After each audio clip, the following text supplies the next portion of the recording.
Watching this game, the Seattle Dallas game, Metcalf just took it like 70 yards to the crib. We about to get into these bets. College football, NFL, college football series. Yeah, yeah. Let me send my guy Sharp the link real quick, and then we gonna be rocking.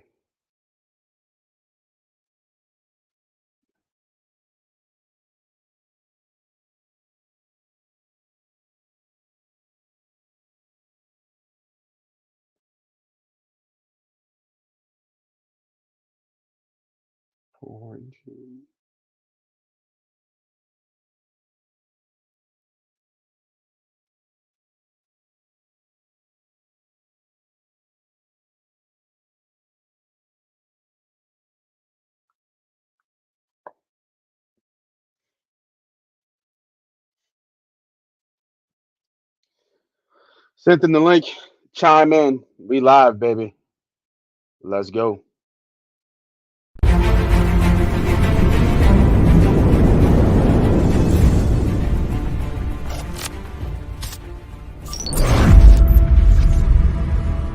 We don't. Welcome everybody back to another episode of the Money Pop Betting Show. I am the host. I am the CEO. They call me Moss Money, and we got college championship week and NFL Week 13, and Dallas and Seattle are on right now. Seattle is actually winning 7-3. They just scored a touchdown. Dallas is driving on their own about 20. Dak just completed a pass. Looks like they got a first down. So got the game going on. We are live. And of course, you got to have one with you, man. You got to have one in your back pocket as always. Oh, going deep. Oh, that's a pass. That's a PI for sure. Got our guy C Sharp looking clean, boy. Looking clean. Clark Kent, the Superman himself, without the glasses, without the cape, but we got the bags of money. What's up, Sharp? What's going on, everybody? Good to be back. Yeah, man. Yeah, man. Having a little late night action, watching the game here as well. A little PI on Woodland here. That was an easy PI call right there. I on this. Oh, it's funny, man. On this game, man. I thought this game was it was a little close. I guess I'm looking at the replay they're showing. Yeah, he was PI. He touched him. You can't do that. But I thought this game was a little high on the line. I think Dallas was favored 9.5. I was like, man, that's a lot of points for an offense who can score, at least score a little bit. With Seattle ain't no slouch. I didn't get a chance to bet anything today. I've just been so busy. Didn't get a chance to put anything on this Thursday night football game. But man, I thought that 9.5 was pretty high. Kind of almost similar like that Washington Oregon game. It's like, yo, what's going on with these numbers? Yeah, seems a little inflated. I've been waiting on Washington to hit 10. It finally hit 10 today. So I have been waiting for that key number. Yeah, but just for the push protection. Maybe it loses. I mean, maybe Oregon wins by 2 touchdowns. But yeah, Washington, that line seems a little inflated. Touchdown city. Yeah, with Seattle's tough to predict, man. It's hard to I was really high on Seattle to start the year. That's looking like my one season win total NFL bet that's in jeopardy. Outside of the Rams. The Rams is going to be a loss. I was just so wrong on them to start the year. But I think Seattle's hard to predict. Geno Smith got whacked in that Cleveland Browns game, and he really hasn't looked the same since. So Yeah. That's a good ball about Dak. It's funny, man. Dak's getting some MVP love, which is kind of crazy. 8-3, but I mean he's playing well. He is playing well. I don't know about MVP well, but I guess he's got some of the numbers to back it. Dallas just went up 10-7. CeeDee Lamb with a score. So if you had CeeDee Lamb as a prop bet, or anytime touchdown or fantasy, that was a good hit right there. He's becoming a legit top 5 receiver, man. It really is. Taking over as probably maybe the best slot receiver in the league. I mean, I don't know. Cooper Kupp kind of fell off a little bit. So kind of interesting there how that offense is evolving. But let's get to a quick recap here of all the bets that we typically do. As you guys know, the flow of the show, we do a recap of the week. And I didn't even know, like, I mean, I know I want some money, bro, but I didn't know I was like cooking like that with college, man. Like, I've been on a goddamn eater. Jesus Christ. Like it was silly. Like I didn't even recognize it until I like kind of looked back and I was like, oh man. So we finished the regular season up almost 225 units on a year, which is a pretty good fucking year, if I must say so myself. 30% return on the investment, and we hit 60%. That's up there with the elites in college football betting. So, like I said, we always keep ourselves accountable. And you can, and the numbers don't lie. So we go right down here, man. Let me zoom out just a little bit. I think that's a little too close. And give you just a look. The last 3 weeks, I went 15-6. I was just looking. I was like, damn, there's a lot of green.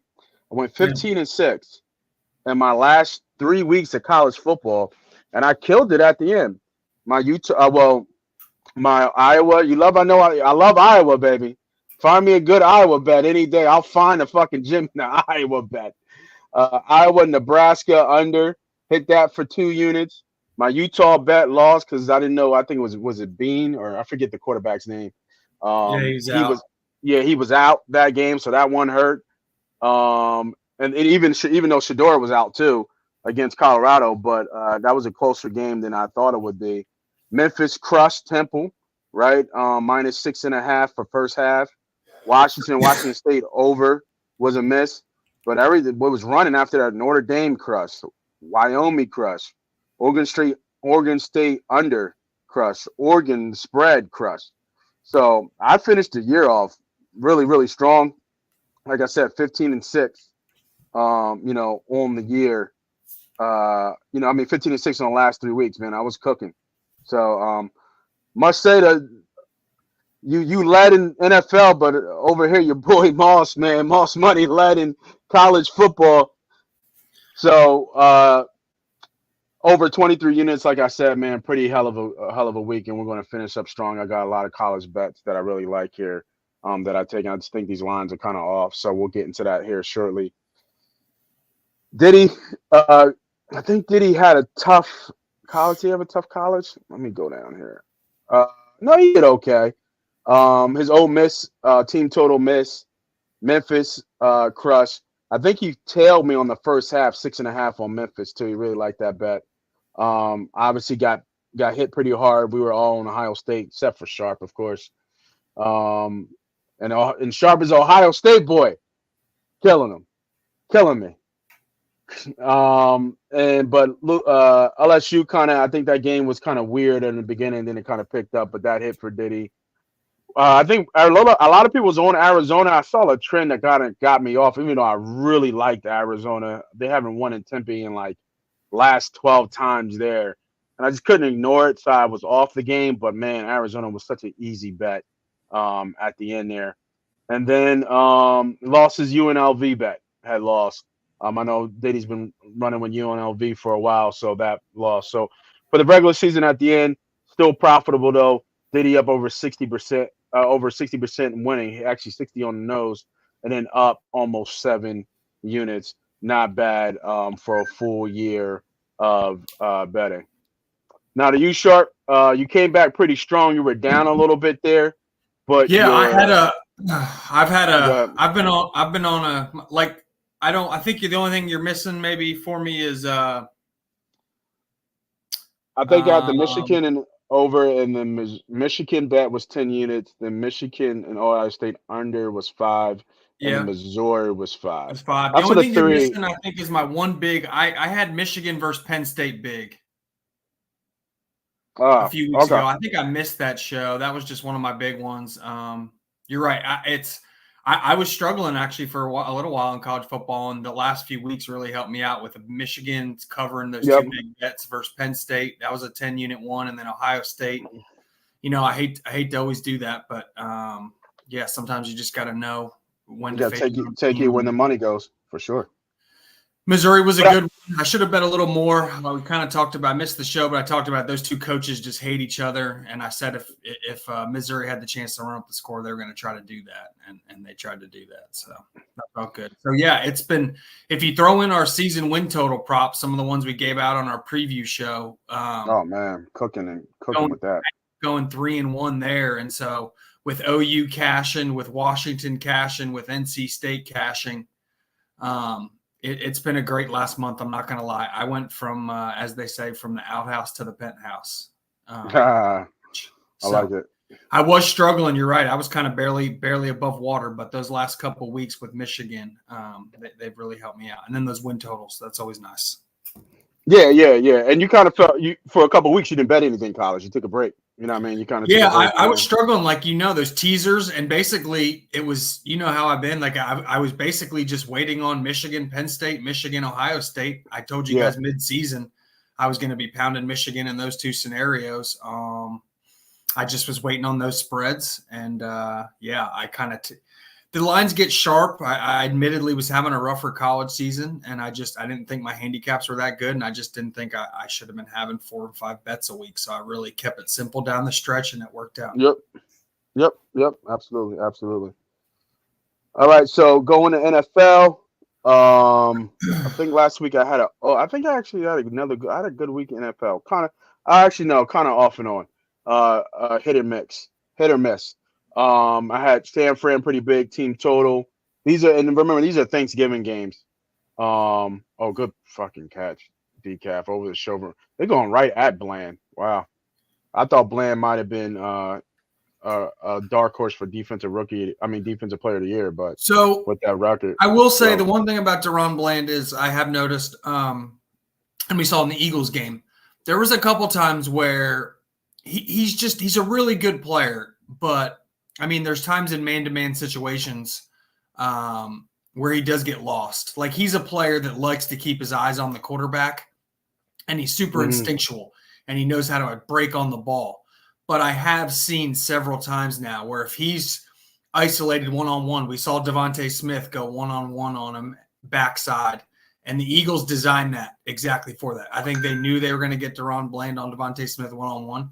And it does seem like Seattle's kind of looking at the same thing. I think if you do have a really good receiver, you can get him. Yeah, Metcalf has 100 yards. Oh, shit, is that Jason Peters?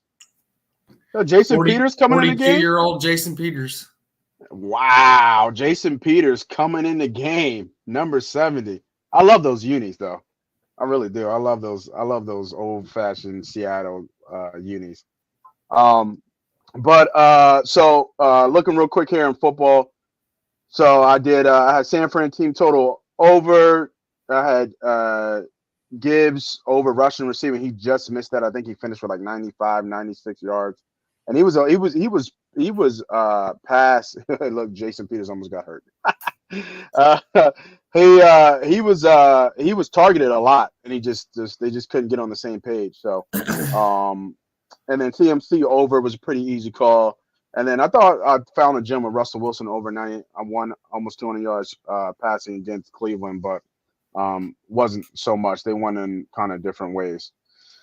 Diddy got hurt pretty bad. He double dipped on Detroit, and they hurt him pretty bad. That was his only bet of the week.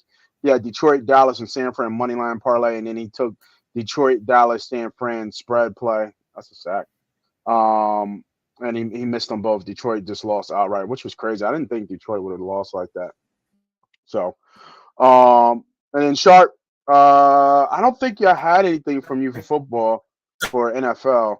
I'm not sure what you might have had. I can update it. In a great spot this. I had a couple bets. I didn't have any big ones. It was a really small NFL week for me. I did get smashed on the Commanders Thursday, Thanksgiving. I did have Commanders versus Cowboys. I did get smashed, which I did forget. That leads me to college. I did go 1-1. Remember, I'd missed the Egg Bowl. Remember, I'd Mississippi State. Oh, yeah. Mississippi State plus 11. I did go 1-1 Thanksgiving. The Commanders got crushed. That was just an awful bet. Why? I thought they were going to keep it close. That game was over at halftime. I think they ended up firing their whole defensive staff because of that game. That was bad. I was wrong on That was the week before. I was thinking about Kansas City. I did have Kansas City. Remember, a small little 1-unit bet fading against the Eagles. Just Andy Reid off a bye. I didn't really have a big feel in that game, but I did Yeah. take the Chiefs for one small unit. That ended up being a loss. My wins in the NFL. I did get Pittsburgh in that under. That was a nice little 2-for-1 play. I did get He Pittsburgh missed it. versus He Cincy. sucks. I think I was heads up versus Chris in that game. Yeah. Right now, Seattle kicker just missed. I don't know how long the field goal was. He just missed it to the right. Dallas gets the ball. Dallas is up 10-7. I need this game first so quarter. bad for Seattle season win total. So bad. That Rams loss is just going to be a tough one. Yeah. What was the team total that you had on the on Seattle? 8.5. 8.5. And where are they? Were they 6-5? Yeah. Oh, yeah. But they still got to play San Fran. They still got to play the Eagles. So yeah, they could get there. It'll be close. Titans. I'm just thinking, close. before the season, I was talking about Seattle was going to be a 12-win team. I didn't anticipate. I just got that division wrong. Remember, I thought the Rams were going to be one of the worst teams in the league, and it turns out they're pretty good. And so that just totally threw off how I thought that whole division was going to go, and they're much tougher than I thought. So I thought leading Seattle that was going to get division? some easy wins there, and it's just not turning out to be the case. Wow, that was a 41-yard field goal. He's got to make that. Yeah. Who's in that division? Was it Seattle? Oh, the Niners, the Rams. And Niners, the and then you got the Cardinals. So I thought the Rams and the Cardinals were going to be dreadful. The Cardinals are bad, but the Rams are pretty good. Yeah, they're not bad. All right, let's get this thing going, man. We got the bets for y'all for college football championship weekend. We're using ESPN bets at the moment. As you can see, I was already digging into some lines today. We got a game on what's this? Saturday? No, is this Saturday? No, Friday. 2 games on Friday, right? Tomorrow. Yes, Liberty. Yeah. Liberty's tomorrow. Yeah. So we got 2 games on Friday. Primetime slate. We got New Mexico versus Liberty. Liberty's favorite -11. Total is 56.5. Money line 425. Now these teams already played earlier in the year, and Liberty kind of squashed them. Now New Mexico State has a couple good wins. I think they won in Auburn. I think what else was a couple good wins? UTEP, I think it was a good win early in the year, but they got a couple bad losses. 2 bad losses. One to UMass in the beginning of the year. I'm looking at, and then also they lost to Hawaii at Hawaii, which Hawaii is really not that good. Even though Timmy Chang is doing a good job of bringing them back. But they seem to have tough times in the second half, and that was kind of what the same thing with Liberty. It was a tight game in the beginning, Liberty, and then Liberty just took away on the second half. So when I look at this game, I feel like 11's a lot of points, but I don't feel like Liberty's going to slow down. Liberty hasn't stopped scoring. They've scored over 40-something points in the last 3 or 4 games. So I got 2 bets here. My first bet, I think the writing's on the wall with this total. They barely hit 50 last game. I don't see how they get over 50 again this game. So give me the under 56.5. I think I got to check the weather report, but I think under 56.5 is a really good bet. I just don't see this game being any difference. Both these teams are tops in the nation in rushing. I think Liberty's number 2, and I think New Mexico State might be in the top 20 in rushing. So I don't think they're going to change their identity in this game. So I like that under. I like they run the clock a little bit here. Long drives. The spread is already 11, so you got to feel like Liberty's going to win. Now, this game's no kind of home field advantage anywhere. This game is in, I think it's in Las Vegas, if I'm not mistaken. I think it's in Vegas. Yeah, I think the Conference USA Championship's in Vegas. Yep. No, I'm sorry, I'm Vegas. It's not. It's Virginia. It's in Williams Stadium. My bad. Oh, Williamsburg? Yeah.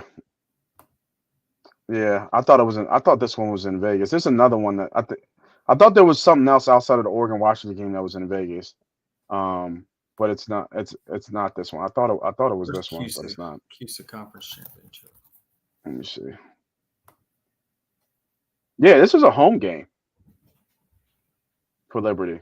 Yeah, home game. Okay, that's what I'm looking Yeah, up. Yeah. yeah, it's a home game for Liberty. So, like I said, under, and then I like the team total over 34.5. I'll put these are both 1 unit plays for me. When I say 1 unit, I mean $100. So give me over 34.5. Like I said, Liberty's been cooking the last 4 or 5 games. They've scored 56, 38, Yeah. 49, 42. They scored 42, 42. They haven't scored under 35 points since October 10th against Jacksonville State, 31, 30, 13. So actually, you know what? Give me the 2 units on the under, and I'll just put a unit on the team total. Kind of protects me a little bit there because if they don't score over 35, then there's no way this total goes over 56. That's kind of how I look at it. So I'm expecting this to be a running game and under. So that is my first best bet of college football. And I've been hot, so you got to come bet with your boys. Been hot. And make sure, like I always say, tell a friend to tell a friend, hit the like, hit the subscribe, hit the notification button to let you know when we do go live, because we're starting to kind of pick it up a little bit when we go live. So make sure you know when we go live, because you never know when we can drop bets, but we'll drop bets every week. So make sure you kind of stay tuned. All right, let's go to the next bet. I think we're both on this game, and I think we're both on the same side. You kind of alluded to it earlier, Sharp. Oregon versus Washington, all kinds of playoff, you know, implications, all kinds of things that could happen weird here if Oregon wins this game, which the line is telling you Oregon all day for Pac-12 championship, man. Talk to me about this game. If Oregon wins this game, are they in the playoffs? I don't think it's a lock. I think there's certainly a scenario they could win and miss. I could see a scenario play out where it basically comes down to them in Texas, right? Or them in Georgia. Yeah. For me, what would get super, super interesting and where the committee absolutely does not want to see happen is if somehow Alabama wins, right? If Alabama beats Georgia, then the committee has so much chaos on their hands, especially if somehow Alabama and Oregon wins. Because then you have so many one-loss teams. A couple have played each other in Texas and Alabama. One's won. Now you'd have Alabama beating Georgia. Are you really going to leave Georgia at home? If you're looking at Oregon versus Georgia for those last two, that last spot, could you really leave an Oregon team out that just beat Washington? So, if I'm on the committee, I just really need Georgia to win, right? That just solves a lot of issues. If Louisville wins and Georgia wins, the committee's off the hook. If either one of those things don't happen, or if the opposite happens in both those games, and say Florida State wins and Alabama wins, oh boy, your guess is almost as good as mine as who those four would be outside of Michigan, right? I mean, Can you leave? Could you really choose Alabama over Texas if Texas beat Alabama earlier in the year? I don't know. Maybe you can, maybe you can't. Those would just be some of the questions. If Georgia loses, this whole thing is total chaos. All right. So talk to me about the bet. Washington versus Oregon. Oregon favored by 10. Total was 65.5. Money line is minus 380. Why is Washington such a big dog here, man? It's like I don't get the line here. I feel like Oregon should have won, obviously, the game before, but we're on a neutral field here. Like, talk to me.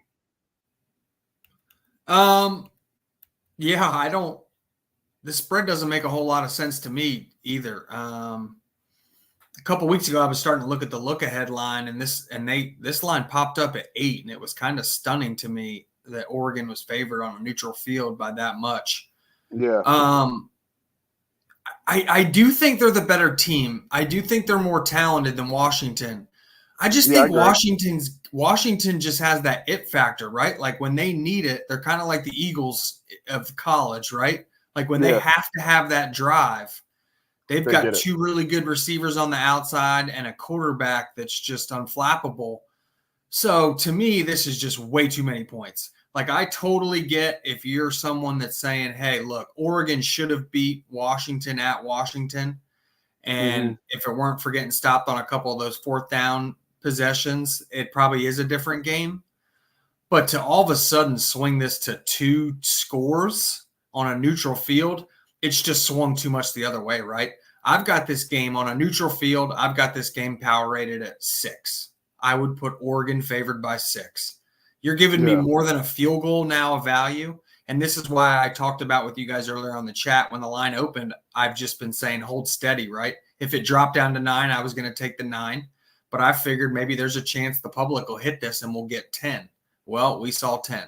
So this is just a no-brainer for me. If I lose by 2 touchdowns, I lose by 2 touchdowns. No, that's how I feel. I'm just going to take this. You're giving me one of the better quarterbacks in the country, one of the better offenses in the country, and 2 scores. The back door's wide open here. I mean, they could lose this game by they could be down by 2 touchdowns and basically be out of the game. And we get that scrap touchdown, right? And then they don't get the onside kick. So the back door's wide open here.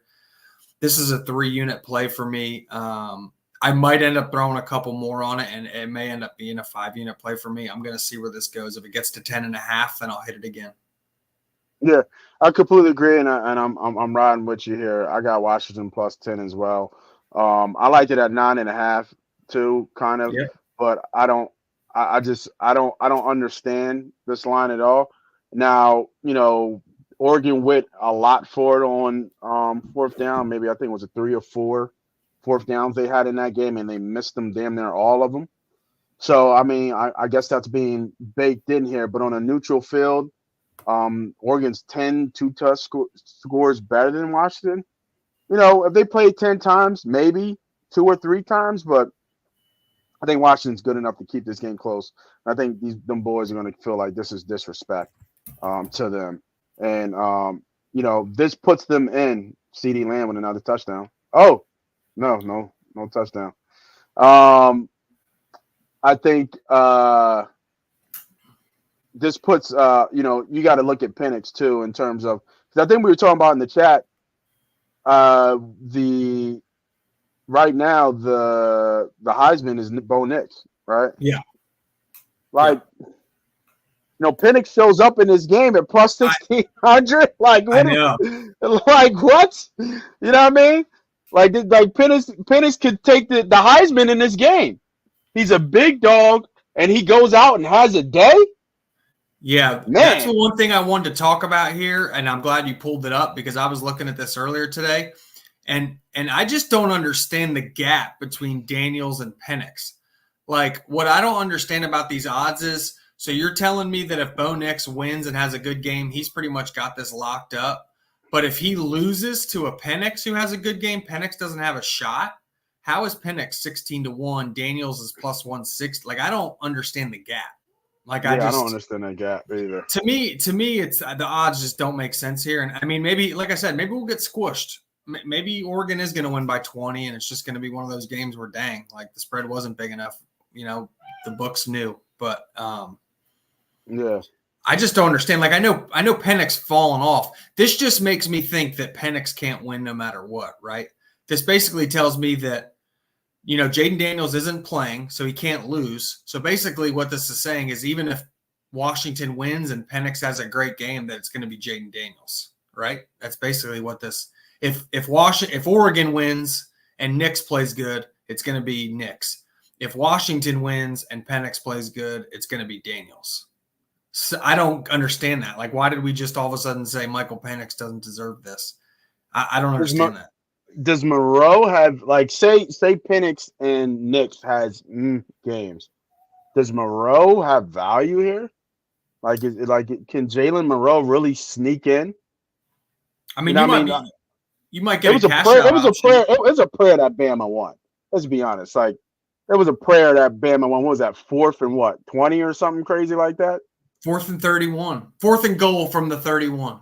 Yeah, 4th and goal from the 31.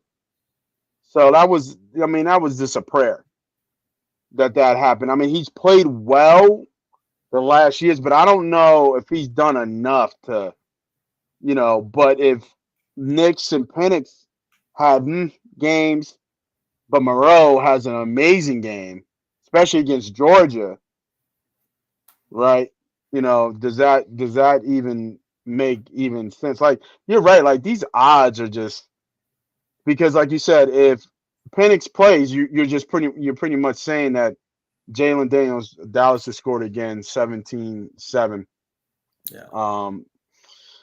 Jalen Daniels is pretty much a shoo-in to win this award.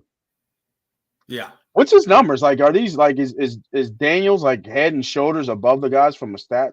perspective? Do you know? Yeah. He's got like 1,100 yards rushing, and I mean he's having a crazy season. Mm. And then where's Penix? Is Penix even like touching him, even close? Yeah, no. Like if you're going off stats, it's Jaden Daniels. If you're going off best player on the best team, or however you look at it that way, I It's guess Penix. it's probably Penix, Nix, or Beck or Milrow. I guess essentially. I mean, Yeah. I mean, Bo has crazy numbers too. 37 touchdowns. yeah, no. Nix has the way more stats than Penix. Yeah, Penix had a yeah, couple. 39. I think that's why the odds have swung that way. I mean, he's right there though. He's 5 touchdowns less than Bo Nix. The yards are the same though. Yeah, that's really interesting. All right. So getting back to the game, uh we're both on Washington plus 10. Lock that in. I like both those bets. I agree. I don't understand why this line is so high, but if they lose by 10, they lose by 10. And Bo Nix takes home the trophy. All right, let's keep it moving. So I'm going down here to this Boise State UNLV game, and I like UNLV here. With the money line here, I'm taking UNLV to win this game. This is a home game for UNLV. This is in Vegas. This is the game I was talking about. This is in Vegas. And I don't think I mean obviously we all know but this is not the Boise State of old. UNLV has played well all year long.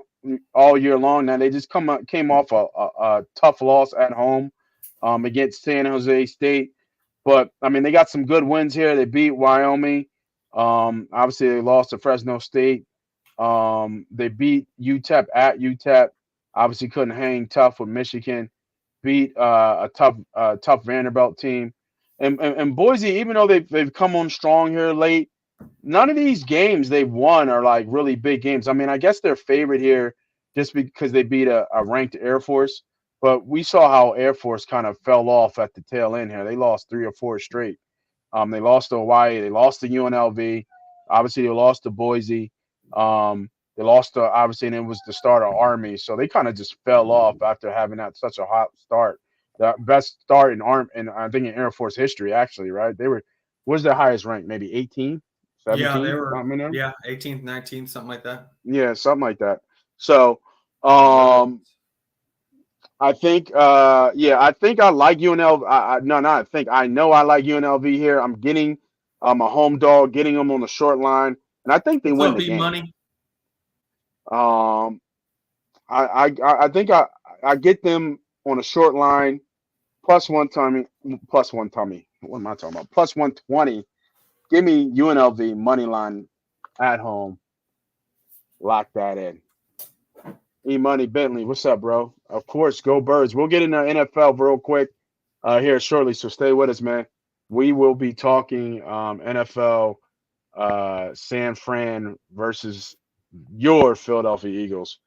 Trust me, we can't wait to dive into that game. That's going to be a doozy game. All right, let's keep this thing going. Now, I already bet this game. Actually, no, I'm sorry. Do you have any other games that I missed? I think you were on this Georgia Alabama game, right?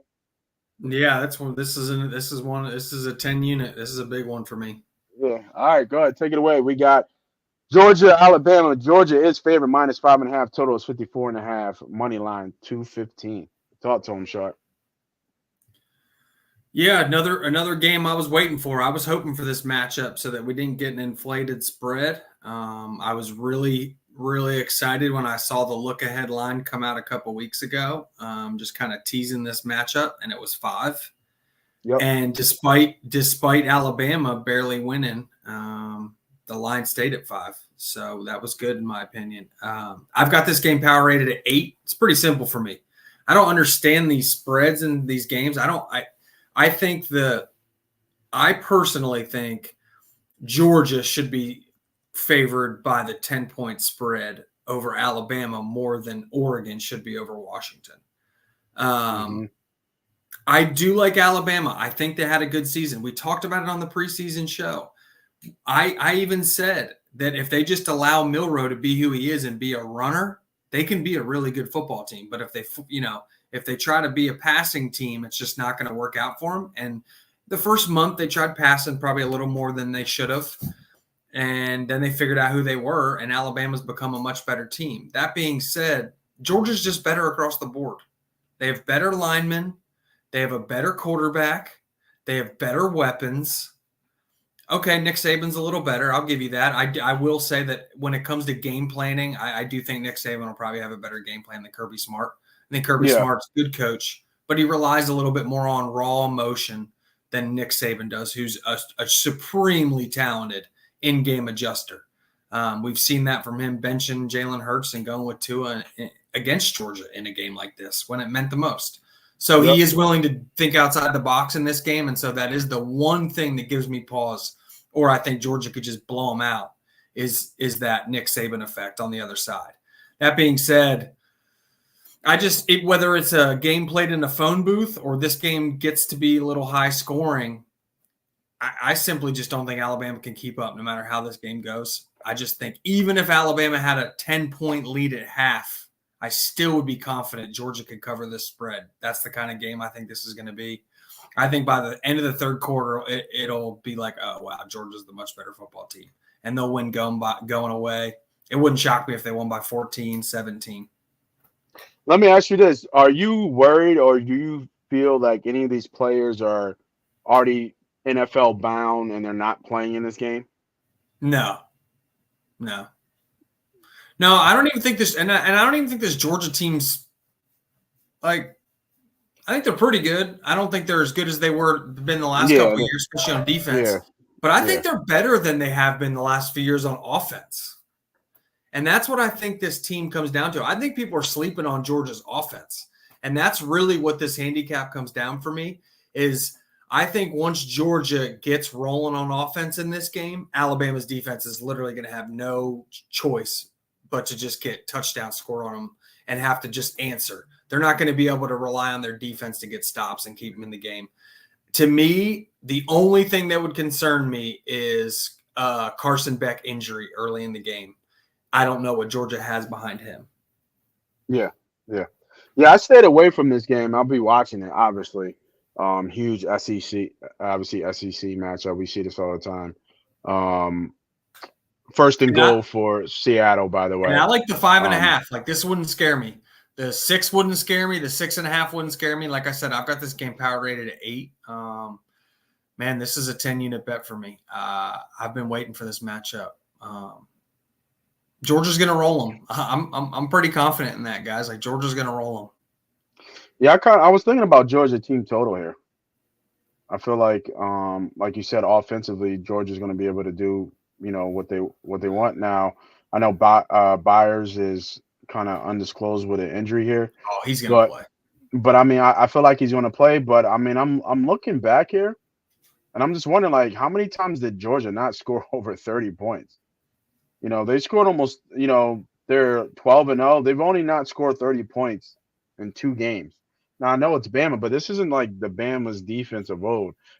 This is going to be kind of like, I feel like, that Texas game early in the year against Bama, where now that game is a little bit different. I think Texas just opened up at the end there, right?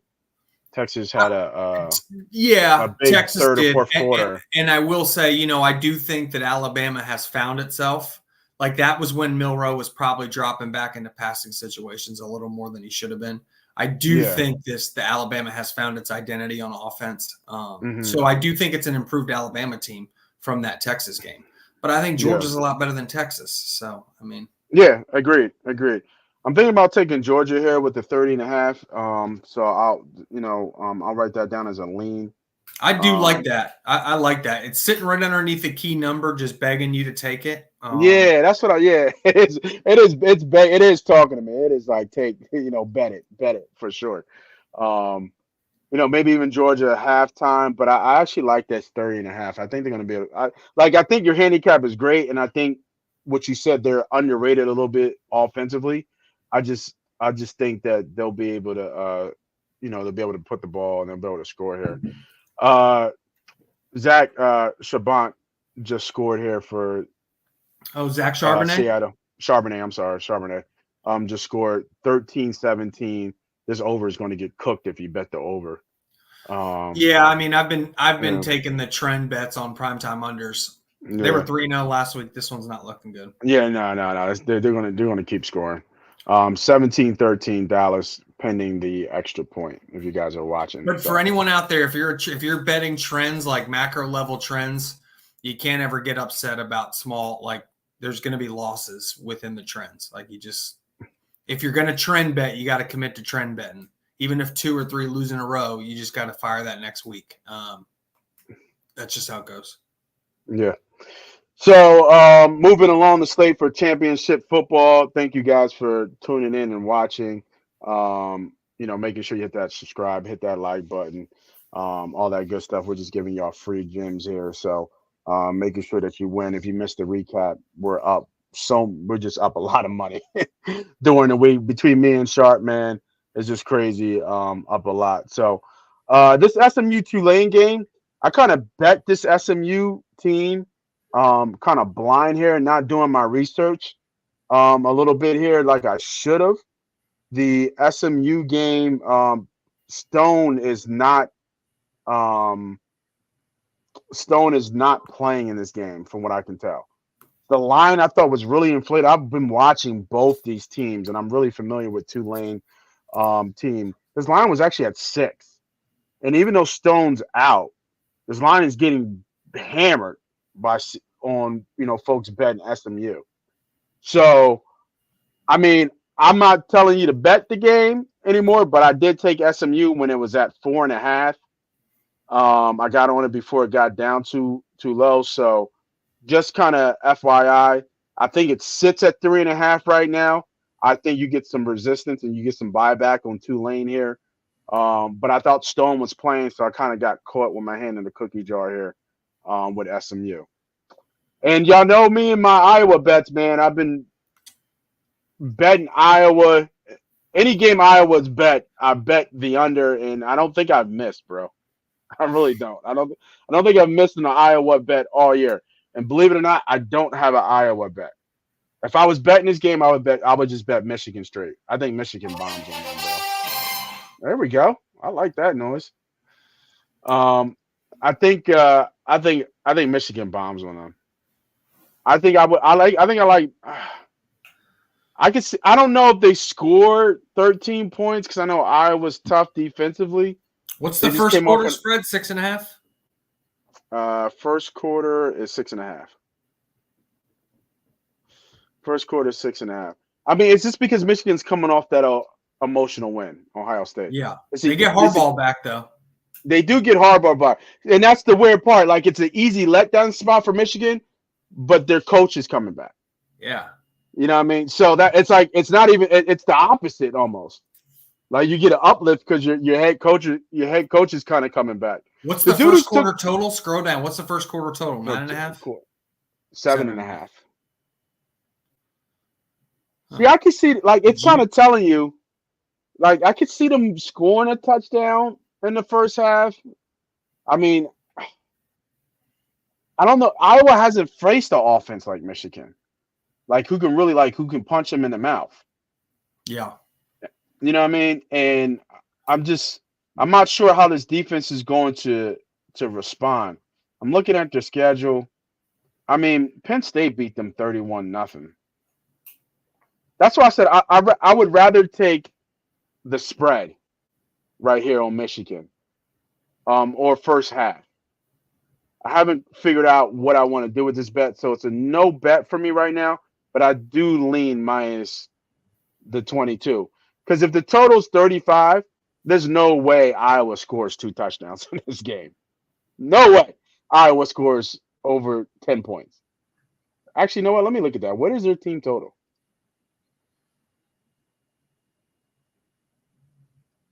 Yeah, they're set. Yeah. It's just so weird. I mean, not that's probably pretty sharp, right at a touchdown, right? I Right mean, at a touchdown. Yeah, right at a touchdown. But the total was 36. yeah. Right? The team total is 28, but then the line is 22. Like it's just telling you to take Michigan. I mean, I think Michigan will hit its team total. You said it was Yeah, 28 and a half. it was 28 and a half. They get a 10 point quarter somewhere in there, more than likely. Yeah. Yeah. Yeah. I kind of like that's why I said I kind of like the first half a little bit, but if I'm leaning here, I'm going Michigan minus 22. You know what? I'm taking it. Give me Michigan minus 22. Fuck the bullshit. That's a 1 unit play for me. Actually, you know what? That's a 2 unit play. You know, I kind of like their team total over more than anything. That Like, I'm 28 just and a thinking half. they're, yeah, like, I mean, I don't think it'll be a 28-6 type game. I don't think Iowa's going to score. I think it's going to be similar to the Penn State game. Yeah, I don't see the total's 32, right? Total's 35. 32 I think that the total is 35 and a half. or 35 and a half. I meant that, yeah, I was doing the math Yeah. wrong. And I kind of like the I under meant on that 36. too. Like I like it. I I mean, think like the I see total. 33 to That's under why I'm thinking I like the total points. Michigan's team total over because like I think the game could go over, but I think it's probably predicated on Michigan. Like I could see this game being 35-0. Yeah, yeah, exactly. Exactly. So, like if you were going to mess around with the over or under, I would just take. Not saying you, but anybody out there Yeah. that's thinking about betting this over or under, I would just take Michigan team total over. Mm-hmm. And even if Iowa scores some bullshit defensive touchdown, like it won't impact Michigan's team total. Yeah, I get that. I get that. All right. I think there's one more game here that we can talk about. Right now, Dallas is driving about 5 minutes and 40 seconds left in the second quarter. 17-14 Dallas so far. These defenses are leaky on the on the field today. All right, so I'm looking at this game here, man, and this line is short, and obviously we didn't see really much from the backup quarterback um, over there at Florida State. Obviously, we all know the horrific injury that Travis had, and then was it Rodemaker? I think it was Rodemaker, who came in. I guess Yep. he had a okay game against Florida. He did it, they did enough to win the game. That defense obviously carried them. Florida's not that good, but Louisville's a different type of beast, type offensively, and I think the line's reflecting how short the line is. You know, again, some playoff. Like you kind of insinuated a little bit earlier. If Louisville wins this game, right, and then Alabama wins, and then was it Oregon, Washington loses, we got all kind of crazy shit going on for playoffs. Yeah. So I like Louisville in this game, man. I think the line's telling me Louisville. It's a very short line. This game is on a neutral field, North Carolina. Probably should check the weather for North Carolina, but I'm assuming it's going to be cold, this time of year. So, yeah, give me Louisville, man. Straight up. I'm taking the money line, Louisville. Might even mix them in a parlay with UNLV, but give me Louisville money line, plus 105. I just think they win the game outright, to be honest.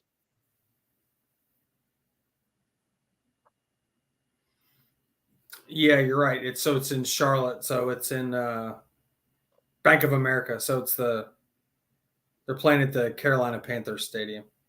Yeah. Yeah. So give me Louisville. Yeah, I like that. It's hard. Yeah, I mean, I like. I like that. It's hard to. It's not. It's not really much to handicap because Florida State doesn't have their starting quarterback, and they're Yeah. going to be a completely different team. They have to be a running defensive team, and I think Louisville's going to be able to score. I just don't think they're going to be able to keep scoring with Louisville. Sooner or later, that defense will break and Louisville will get through.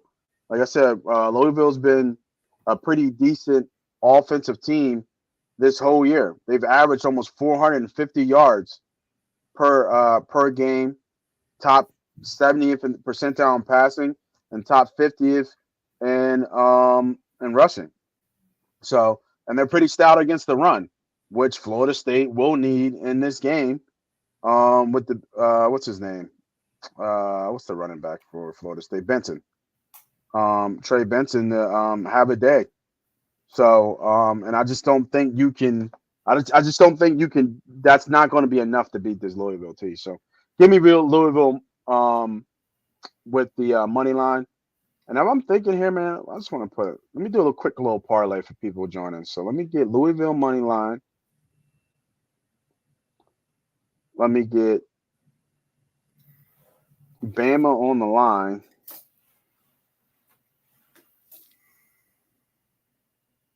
And fuck around if Oregon fucked up. What is that? Oregon money line. It's too close. Let's see what that looks like. Wow. 15-1? All right, hold on. I'll just do that. 6-1. That ain't bad. No, not at all. If I take this up from plus 10. Oh, come on.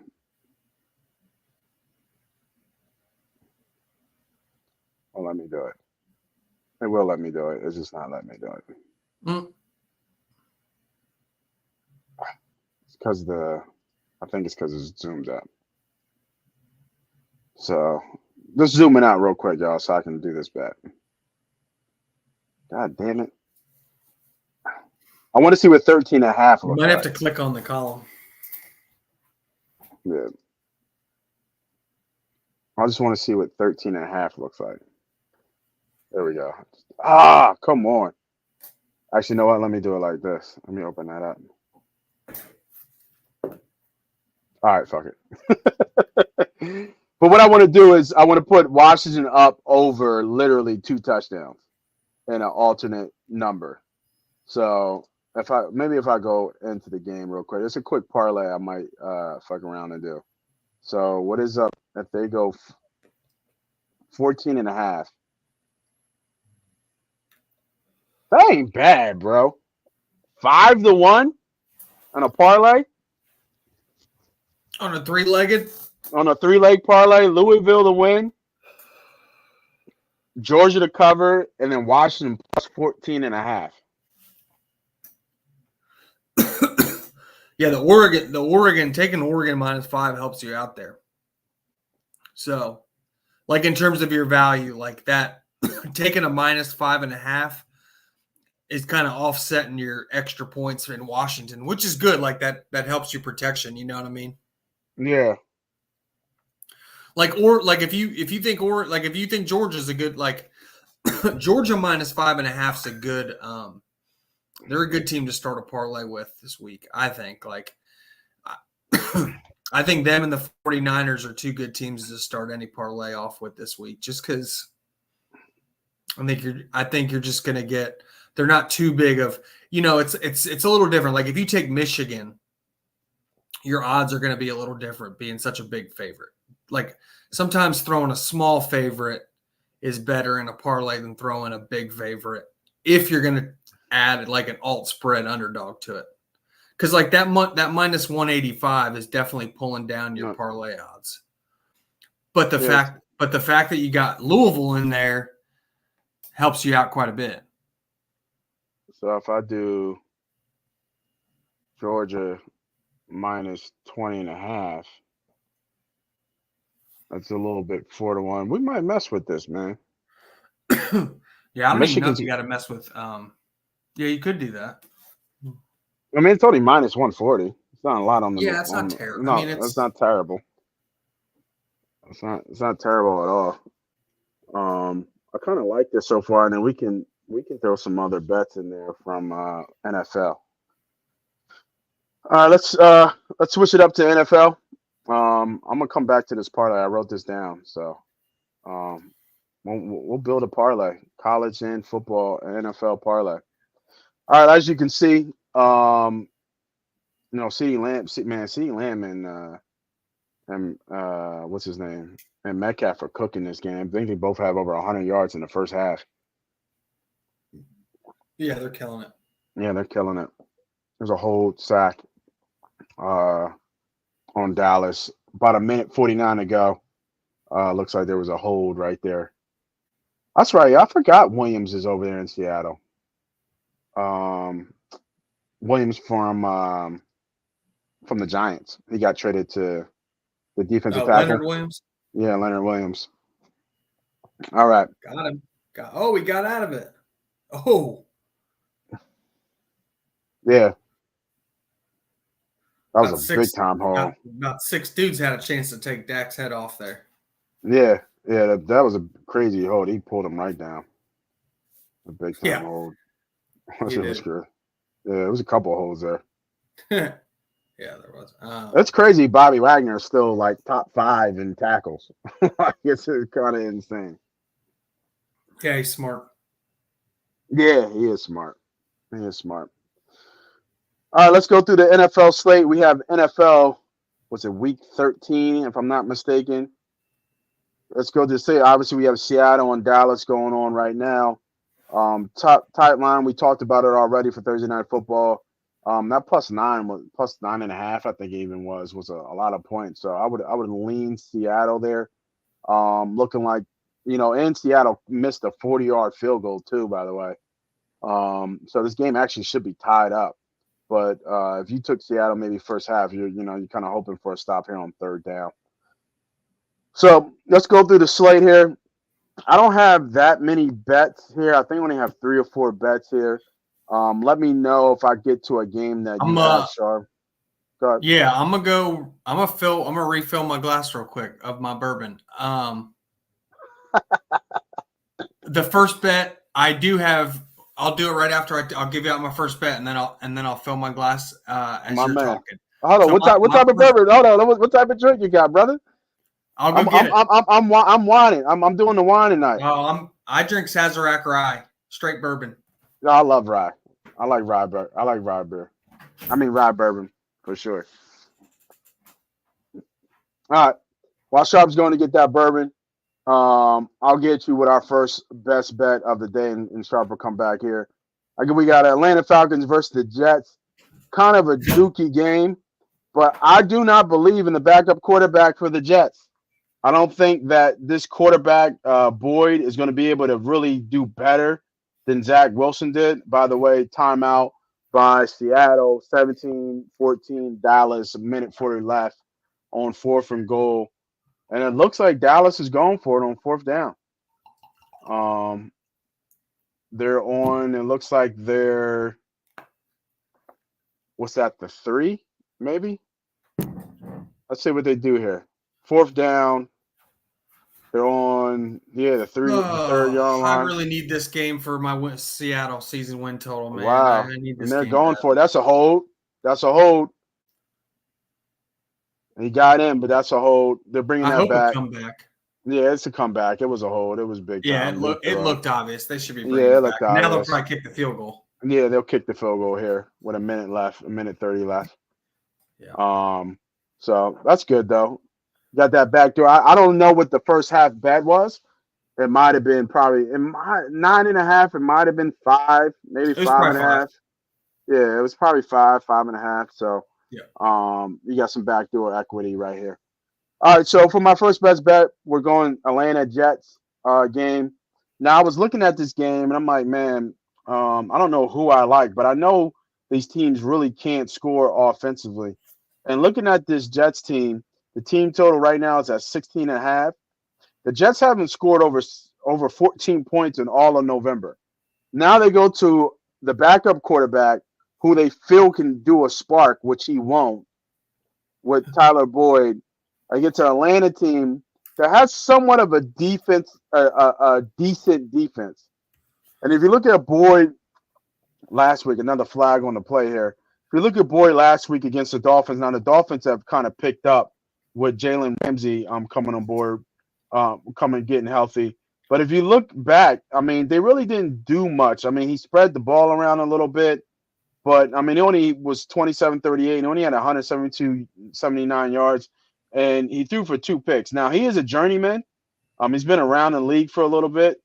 It's not like he's he's a vet pretty much. He's a backup quarterback is what he is. So I don't think that this is going to be a boost for their offense. I think it's actually going to be a decline. So give me the Jets under team total 16.5. Once I was in the wrong spot. I think it's going to be a low-scoring game. I can see this being a field goal game, but I'll pay the juice. Give me under 16.5. Like I said, the Jets haven't scored over 14 points in the last month.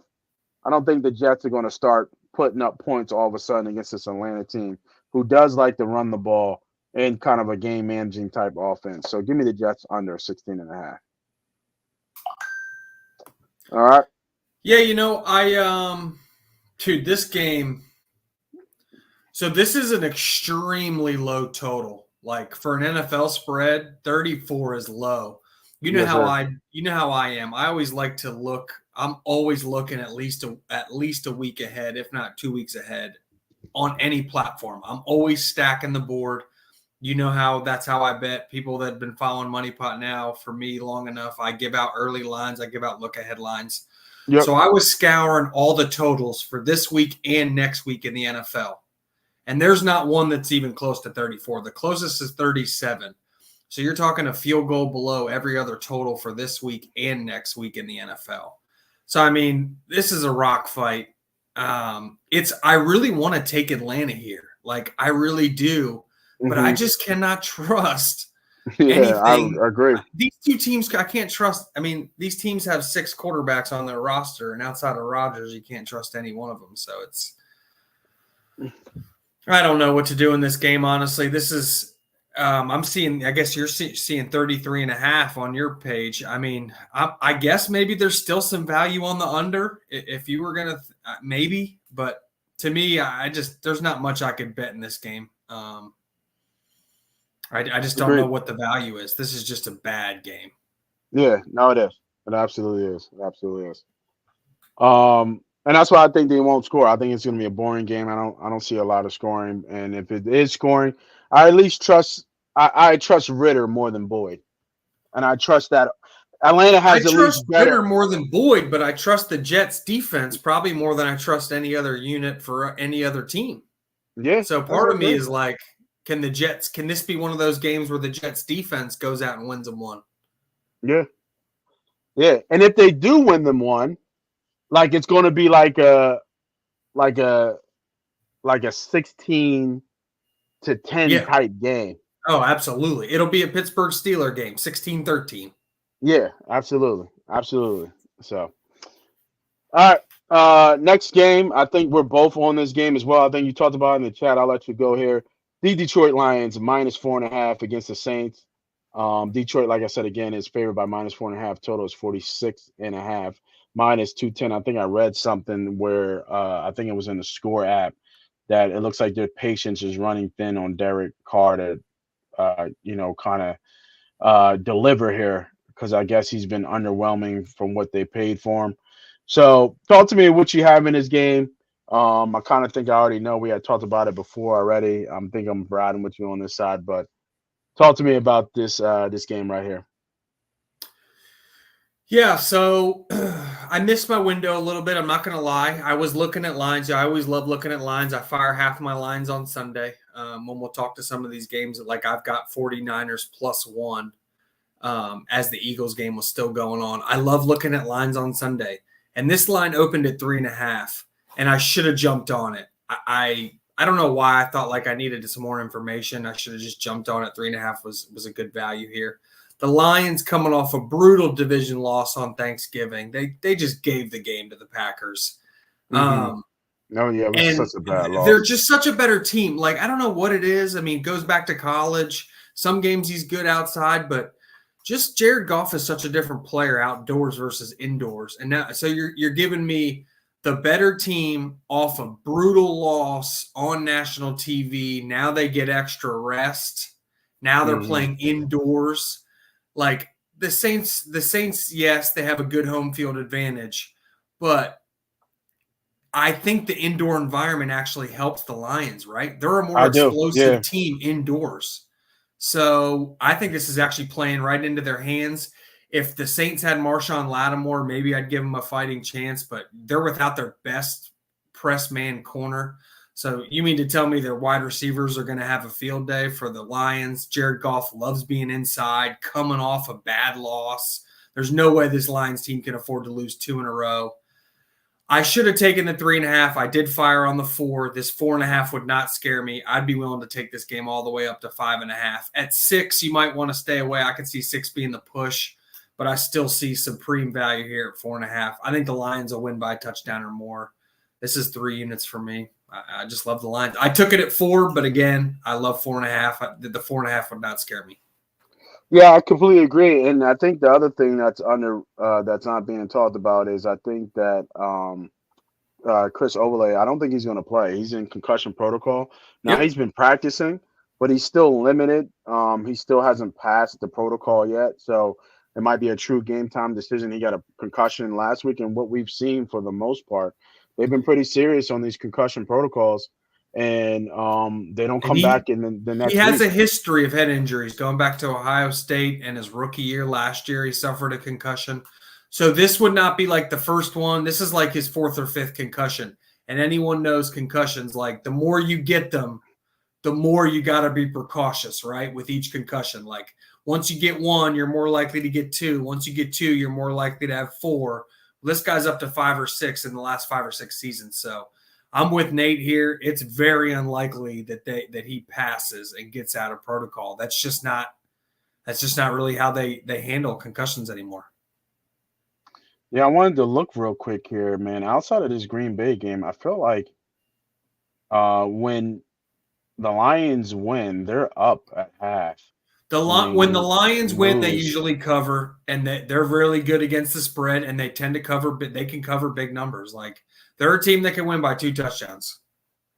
yeah. So I think I might change my bet here. I think I'm gonna take Detroit with the -2.5. I'll play the two. I'll play the juice here. I like the Lions first half for 2 units on it. Okay. Oh, I see. You're doing the first half. Okay. Yeah. Yeah. Yeah, Yeah. first half. Yeah, I'm Yeah. I'm Yeah. doing the first half here. And then Yeah. I'm going back to Amon St. Brown, man. I mean, quietly putting together an amazing season here. 82 catches. Um, again, just a beast for Jared Goff. Let me see what his number is. I bet you his number is probably a little bit where it should be. I bet you it's at like 83. 67, maybe. You think it's 60? That's low. That's really low for him. Oh, you're Oh, right. 80, 81. 81. Yeah. 81. Yeah. That makes a lot of sense. Yeah. That makes a lot of sense. Yeah, and like he's hit this in the last what is that? 5 out of the last 6? 9 catches, 8 catches, 8 catches, 6 catches, 13 catches, 12 catches. I mean, he's just the focal point of that offense. He's the go-to guy for them in a passing down. What's his receptions? 7.5. He's hit this 3 of the last 3 games. Yeah. Yeah. That's And high you see, look at the reception total, difference. though. Look at the difference. Look at the juice on that 6.5. Yeah. Yeah. I haven't been following Amon Brown's props too much. So yeah, he's been cooking. He's been cooking for sure. So yeah, I mean, just based on what I see, like when I'm just going off other premier receivers in the league, like I don't think you're getting value. Like I think his number's probably where it should be, which is what you said. Yeah, it is. It is. It is. The value would be if you bet him to get 100 yards, more than likely. Yeah, but I think if you're going to take a prop, get more juice, right? Hit a milestone. Yeah, get him to Do get a 100 milestone yards. bet or something. Yeah, so in all the games he's played this year, he hasn't gone more than 2 games without getting 100 yards. So I would bet him to go on 100 yards, but you're gonna have to go do that on DraftKings.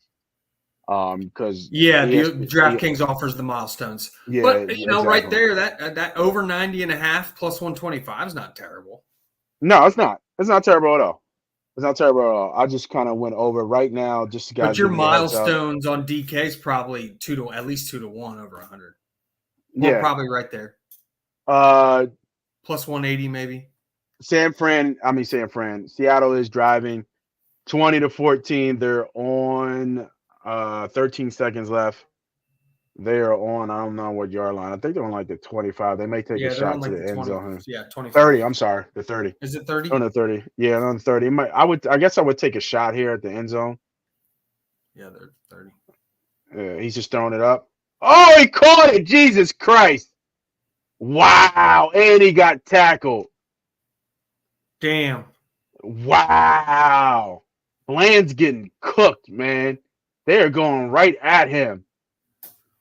Wow. Seattle backdoors and wins the first half. That's crazy. That is crazy. 20. It's tied up 20, and then with the field goal puts them up. That was a dime, dude. Yeah, and I just said it. He's got to throw it. Oh, they're going to take it away. Is the flag holding? Yeah, the flag is PI. They're going to take it away. Offensive? No, defensive. Well, they're going to take away the touchdown. The ball hits the ground. That's not a touchdown. Oh, the ball hit the ground. Yeah. Now I'm seeing the replay. I think you're like half a second in front of me. Yeah, I mean the ball didn't move, but the ball helped them. Like the ball helped him score the touchdown. Like he doesn't catch that without the ground. Like the ball, like it moves. He probably catches it if he doesn't get fucking tackled. True. So they still might go for it. I mean, he's basically getting tackled as the ball's coming in. Yeah. So if that's the play, 7 seconds left. They have. Yeah, I mean, you got time to go for it. That's crazy. But do they have any timeouts though? I mean, no, but I'm saying I don't know if you'd have the balls to run it, but you could definitely call a pass. You could probably. For sure he has the balls to run it. You're talking about way to give your guy on the jig, man. We say he's got the balls to run it, but remember he passed with when he's got Marshawn Lynch. Right. Yeah. But I don't want to bring up bad memories for fans out there. Marshawn Lynch might jump through the screen and kill somebody. Yeah. Yeah, that's not a catch. No, I agree. The ball, the ground helped him trap it. Yeah, it's not. But it should be first and goal at the 1. Yeah, it should be first and goal at the 1. Rob, what's up, bro? How you doing, baby? We just doing definitely kind of hooked him as the ball was coming in. We're doing live bets right now where we're looking at Amon St. Brown props against the Saints. He didn't catch it. Yeah, that's not a catch. It's definitely not a catch. Damn, that sucks if you had Seattle with the back door here. I wonder what that line was. I don't know what that line was. But yeah, no, Rob, we're doing NFL props and bets right now, man. So kind of stay with us. We're cooking up something right now too. And I got a parlay going with college that I started as well. But I was looking at DraftKings. It's definitely not a catch. Looking at DraftKings to see what Amon St. Brown over 100 yards is right now. And then that just happened on Thursday Night Football. It was a hell of a I don't know, but this damn total was 46.5, and there's 40. Oh, yeah, that's cooked. That is cooked. Ain't no way. The live line right now is Dallas by -6.5. Total is 59.5. Dallas money line is -445. I'm telling you right now, if this stands, like Seattle's so live on the money line. With 3-1 on the money line. I'll be curious to see how quickly the live line jumps after this announcement. Yeah, they just reversed the call. It wasn't a touchdown. Yeah, there you go. Yeah. I mean, they had to. That was pretty obvious. Yeah, it's obvious. Yeah. So looking at DraftKings real quick, like I was saying, I'm sorry. Unlike that play in that Ohio State-Michigan game, boy, how about that play where it was like stripped as he was crossing the line, but he had possession. That play was a doozy. I didn't want to be the official having to make that call. Yeah, yeah, I agree. Right now, Amon St. Brown over 100 yards is only plus 170. Wow, like you said, they're throwing it. Oh, they get it this time. There you go. There you go. Noah Fant with the touchdown from Geno Smith. I compete. Game is 2020. They're going right at Bland. Dude, they're carving up the secondary. Yeah, they're carving up the secondary. Like so you already said it. What's the live line now? Let me refresh. I was waiting. Let me refresh. Catch up. They didn't catch up on ESPN yet. 6. Wow. I want to know what the caught up yet. No, they just pulled it down, so they're about to change it. It was 6. Okay. I don't know. It's about to come back. I don't know yet. Yeah, we'll look at the live lines for the second half. So stay with us. Maybe we get a bet in. Maybe we'll see something. Damn, it's still plus 240. Like I think Seattle might mess around and win this game. They just moved the total to 60.5, though. Oh, they're going for it on 2. I don't know what happened. It wasn't a touchdown? Oh, he got a timeout? I guess he got the timeout in first. And they scored again. Wow, I don't get it. Oh, my God. This half is crazy. Oh, my God. There's a flag on the play. Jesus Christ. This holding? Oh, okay. It's decline. Golly. Oh, okay. All right. I will say I love these. You mentioned it. I love these Seattle unis. These Seattle Seattle uniforms. Yeah, I do. Yeah, they do go hard. All right. Right back at your boy Bland. Yeah, they've been cooking him, man. That's the game plan. Wherever he's at, they're going right at him. Yeah, they are. Jesus, that's 3 touchdowns on him. They don't have a rushing. Do they have a rushing touchdown? I don't think so. I don't think so, right? Does Geno have 3? I got him on my bench for fantasy. Inside slant. That's a good release. No, he's only got 1 touchdown. Yeah, Charbonnet has 1 rushing touchdown. Oh yeah, that's right. You're right. Yeah. Oh, there we go. It's 3.5. It just hit 3.5 live line. 3.5. 3.5. Yeah, but that money line is crazy. Like, man, like I really feel just the game flow. What'd you say about the money? Oh, 215. You're saying the money line? I see 450 on ESPN. Well, the ESPN's behind it. It's 215 now. All right, we'll see where this thing. I bet if you tried placing that bet, ESPN would have froze your bet anyway.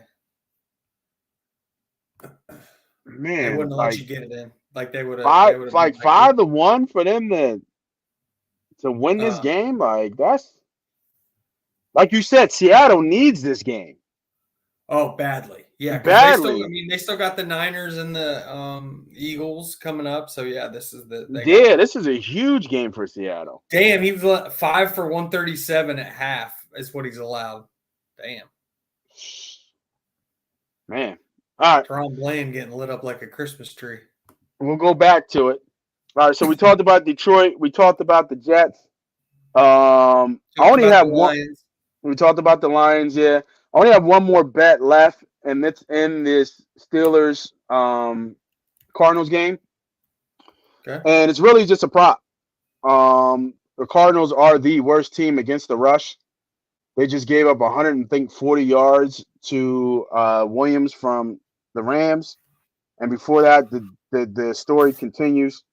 So Najee Harris has been running the ball pretty well of late. He had 100 yards. I think his first 100-yard game of the year last year. And I think he has a pretty decent game this year. But I'm going with Najee to score. Just the way this team is built, they're not going to really throw the ball. Dante Johnson, I believe, has he's sick, so I'm not sure if he's going to be 100%. But I don't mind it. Is he sick or is he sick? Because all the bullshit he's been pulling. Yeah, I don't know. Someone on his team might have told him to stay the fuck home.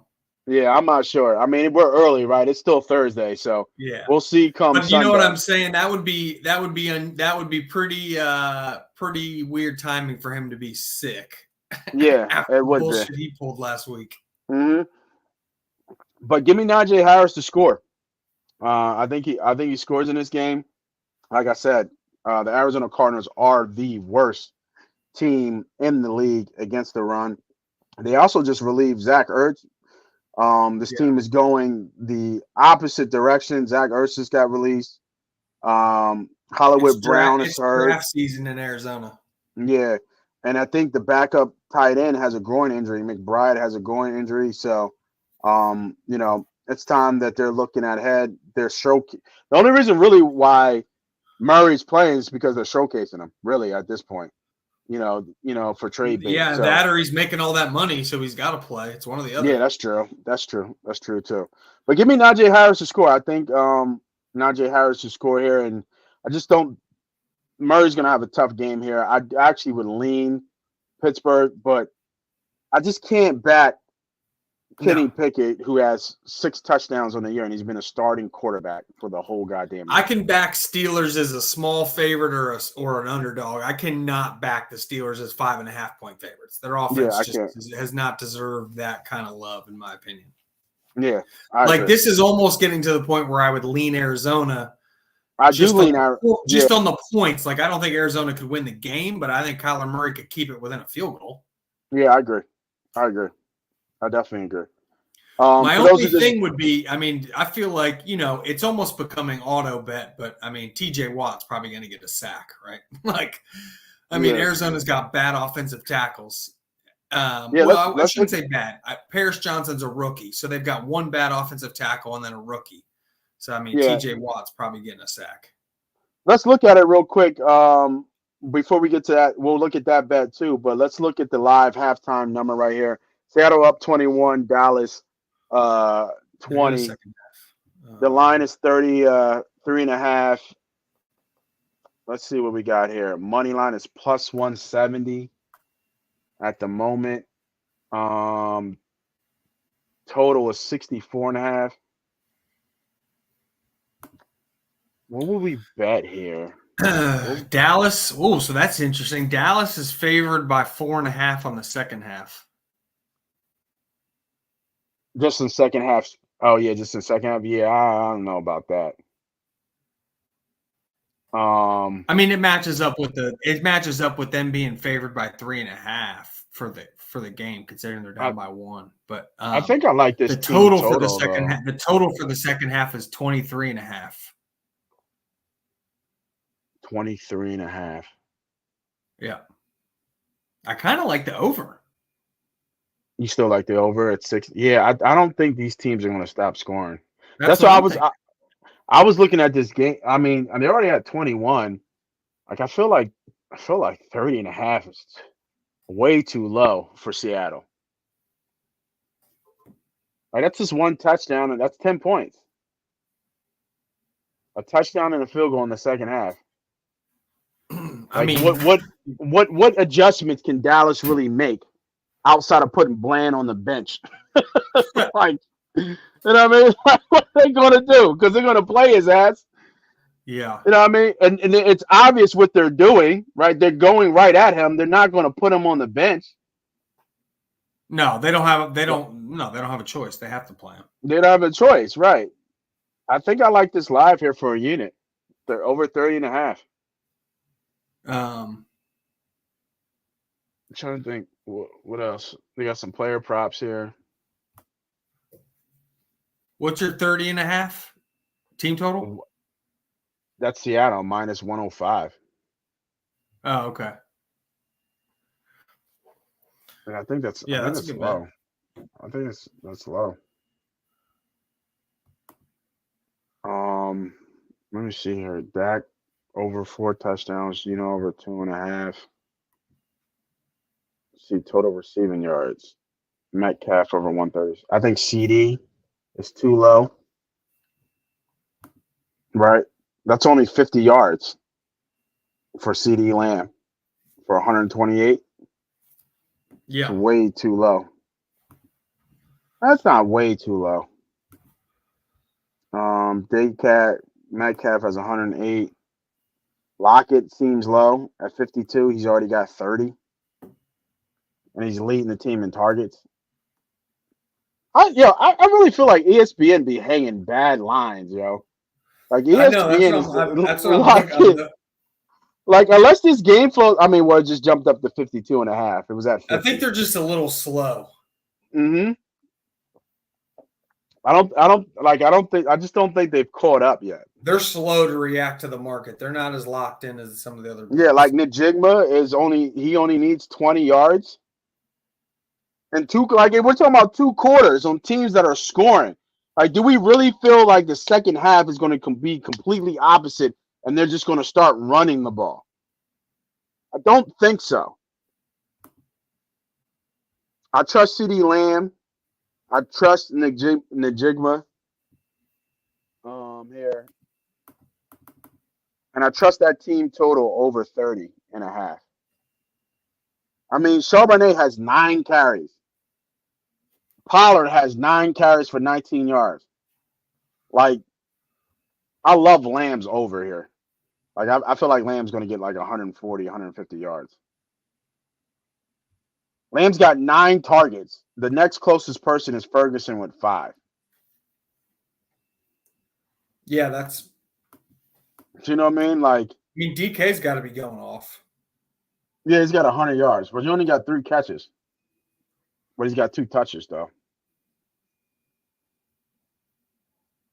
Like, they're obviously going to do some adjustment for defensively for Bland. What that is, I don't know, because he's a corner. I mean, just help him with the safety help. But then that opens up everything else for everybody else. So that tells me Lockett looks good and Najigma looks good. Excuse me. But that just still goes back to passing the ball. So I'm putting it in right now. Yeah, I just wrote it down. I was able to get it in. I just got 2 units on over 23 and a half second half. Yeah, I like that. That's a good decent bet. I just like the value, right? Like I think these teams will 14-10. Even if Dallas wins second half 14-10, that covers. Yeah, I'm putting in the over team total. Yeah, I like that bet for you because you just need 10 points. 10 point. I mean, 10 points pretty much gets both of our bets. Yeah, for Seattle. Yeah. You have over 30 and a half, right? So 10 points hits it. Yeah, over 30 and a half. Yeah, Seattle's going to hit that.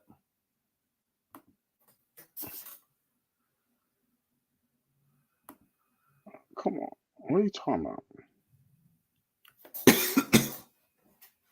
Yeah, I see it on DK. Yeah, that's good value.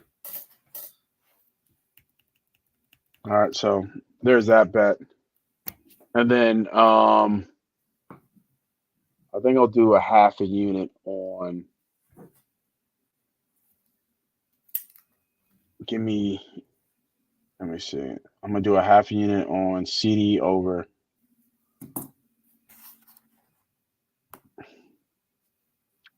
oops, not the DK. I'm going to do CD over, and then I think I'm going to do Najigma over. I'm going to do a little 2-team parlay. That plays 259. I'm just going to do a half a unit on that. Nice. Plus 250. That's good value. All right.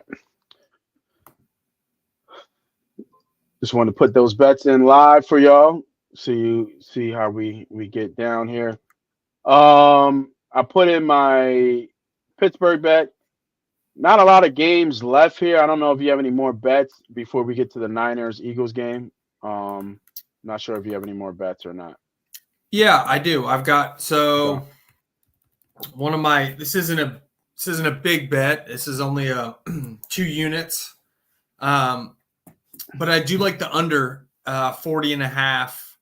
If you wanted to wait and see if he gets to 41, this line did open at 40. So if you did want to wait to 41, that's fine. That's not a bad strategy. If it drops back to 40, 40 is fine as well. I like the under in the Chargers New England game. I think it's pretty simple, right? I don't care who the quarterback is for New England. They're just not good, right? Mac terrible. Jones is terrible. He just hands the games away. Bailey Zappi has major physical limitations, but probably doesn't make as many catastrophic mistakes as Mac Jones. But either way, that team can't score. That being said, I do still think Bill Belichick's a great coach, and he has proven he still can come up with good defensive schemes. It's not like New England's just getting blown out, despite the fact their offense gives points up left and right, and they go 3 and out, and their defense goes back on there. So Bill Belichick is still doing, Bill Belichick, the GM, is letting down Bill Belichick, the coach, but Bill Belichick, the defensive coordinator, is still super elite. Like, he is maybe the best defensive coordinator in football still, to be honest with you. And I just don't think the Chargers are all that explosive. Since Mike Williams went down, I mean, they basically dink and dunk to Keenan Allen or dump it off to Austin Eckler, right? That's their whole offense. They cannot push the ball down the field. And you know what Bill Belichick's going to do? He's going to find a way to roll coverage to Keenan Allen and force them to go in a different direction. That's just what he's great at, taking away your best weapon. I just don't see how this game gets to 40. Like, I literally think this game's going to be like 17-16.